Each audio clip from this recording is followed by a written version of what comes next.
Our next speaker, I'm not sure, this might be a slight rearrangement in order according to the program that you have, but our next speaker will be Patrick Wang. He's the CEO of Space Ops Australia, and I know Space Ops was here last year.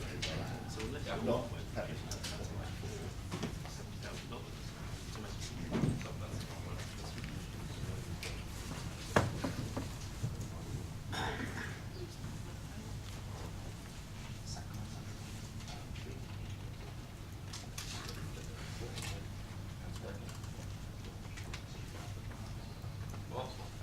Morning everyone, my name is Patrick, I'm CEO at Space Ops Australia. I'm actually one of 4 co-founders now. But firstly I just want to say thanks to AXA and UNSW for hosting these events. It's a really good opportunity to see the industry and basically get updated on current events in Australia with relating to space. So, Space Ops. We're here to help build Australia's future launch capabilities. So a little bit about myself, I guess. I got started into this through media impact. So it's just playing games, watching movies, anything that's space related. And that's how it kind of rekindled my interest in space. And so in fact, in the beginning, I was looking into Cubesats. I was trying to figure out, how to make one. It's great, you can have it on your kitchen table. We saw that video yesterday, unfurling antenna, anyone can make it. But then, you get to the point where it's like, all right, great, it's a satellite, I need to get to space. That costs a lot of money. I do not want to make a satellite that is a paperweight on arrival, effectively. So that's where I then branched into launch. Because for every great successful space mission, there had to have been a successful launch. And that for me is key. We need to master this first step to make it accessible for everyone. So, launch market is growing. US numbers say 62 billion by 2030. It's a long shot, but that's a big number. LEO costs 100,000. That's not something I can afford. Not something a student could afford. If we want to really open up space, that needs to be lower. But then the market itself has grown. US, Europe, we see a huge proliferation of these new small-sat developers. They all need access to space. And what's most key as well is, as they're developing their tech, they're not in a position to be waiting. So as Kobe described earlier, if there's a launch delay, or if they get bumped for a priority mission, it's going to cost them. So our view is to be able to provide launch access when they need it, whenever. And that comes back to that question. It's not, for these type of launches, for us, it's not necessarily about low cost at this point. It's, can we get the new innovators in space that access to space ASAP? So what are we doing? We're still very much early stage, but we've got projects online and we've got a future roadmap in play. So our view is also reusability, and I've spoken with Michael, firm believer in its future. We need to do it. I'm tired of seeing us just throw away millions of dollars worth of hardware into the ocean. We need to find a better way, basically. So that's the long shot for us. We've partnered with a company called NextAero. They're Australian based, they're in Melbourne. They do 3D printing of engines. And most amazingly of all, they do aerospike engines. So not your traditional bell-shaped nozzles, where it's optimized for one altitude. With an aerospike, it's optimized for every altitude. So we fly, and it's good for, in theory, if we could make it a single stage to orbit. But we still have the constraints of needing to shed mass, so multi-stages. And thanks to the growing sector now, we have a variety of launch providers actually in Australia that are coming online. So we've currently partnered with Southern Launch. but I'm keen to partner with AU Launch Services, with ELA. We want access to all these sites, right? North, east, south. Access to equatorial, sun synchronous. We have a capability, a geography within Australia that we need to take advantage of. It's unique in the entire world. So, we've got 3 customers so far. ResearchSat in Adelaide, who do biological experiments in a in a CubeSat form factor. We've got Cubesat systems, that's here, they're presenting, and they provide one of the smallest satellite platforms available, essentially. So it's great for educational, but that mission is also for Earth observation. And we've just very recently signed up the Sydney Women in Aerospace Engineering. So they're part of the University of Sydney.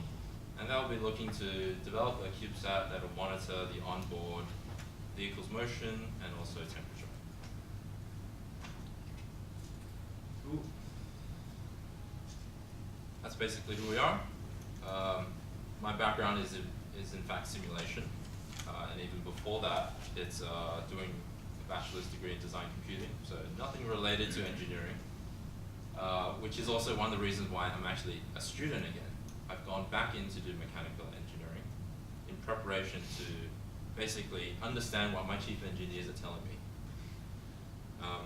So in doing so, I've had a long road already. I've helped restart the USYD Rocketry Team. I've gotten my rocketry licenses, done some high power launches, and so has some of my other team members. We've got a variety of industry experience doing engineering work. So that's, we've got our plans here. So our roadmap is based on what we're calling the return to sender missions. And that's based on, we want to achieve reusability.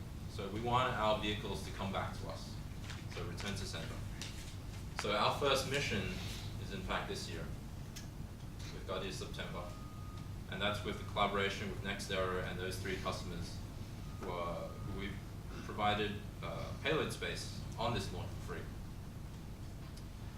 And that's the 5 kilometers, and eventually we're stepping up to 50 to 100 to 200. So we want to try to achieve all this by the end of next year.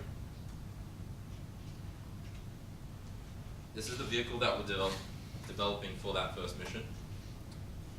Ethanol, liquid oxygen, 10 kilogram payload capacities, parachute recovery, uses a nitrogen pressurization system, and NextAero's aero spike engine. So I think one of the great things that NextAero is providing is a new capability in terms of getting off-the-shelf hardware for launch development. So their engine that they're developing is something that you could take, bolt onto your system, and have 3 plugs that go in to feed the necessary input. So your locks, your ethanol, your pressurization, and then a data cable. So it's going to be that simple. And that's Australian based. So we partner with them for very obvious reasons. So for this mission, we've actually gone down the crowdfunding route as well, similarly. We've got our website up. You'll find more details there in the link described there. But in this funding, we're offering early stage payloads. So in the event that we do get to space, and if you invest it now early, you're going to get incredibly cheap rates. So yeah, details are all there. Feel free to go to the website. And that's me. Thank you very much for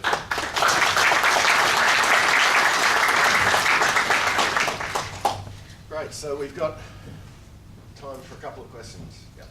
Just how many aerospike engines do you have on that? Just the one. Yeah. It's rated. It's estimated up to 10 kilo engines.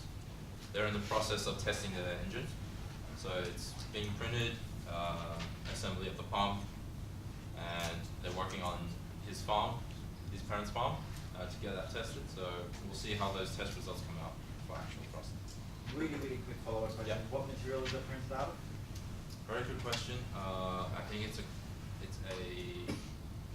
a mix of Inconel and some other element. I can't quite recall what the other elements were, but Inconel.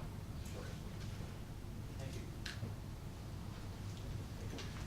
What sort of payloads and experiments are your customers going to be running for the 5 kilometre test?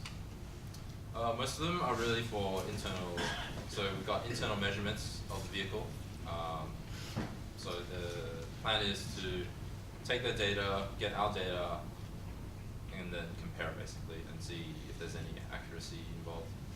And then we've got a biological experiment from ResearchSat. They're working with microgravity. So really, this 5 kilometre launch is a collaboration to one benefit for the space ops team to actually complete a full launch mission. So we need to understand the launch landscape that is Australia.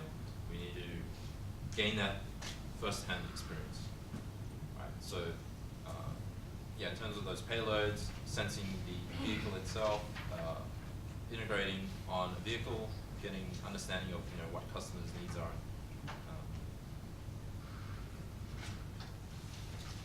Okay, one last question, Jason. Yeah, why ethanol? That's a very good question. RP1 is difficult to procure in Australia, and it's hard to manufacture. Ethanol by itself is slightly inefficient, but it's not that far off. It's easy to procure for us in Australia, so that's the reasoning behind it. Okay, well let's thank Patrick.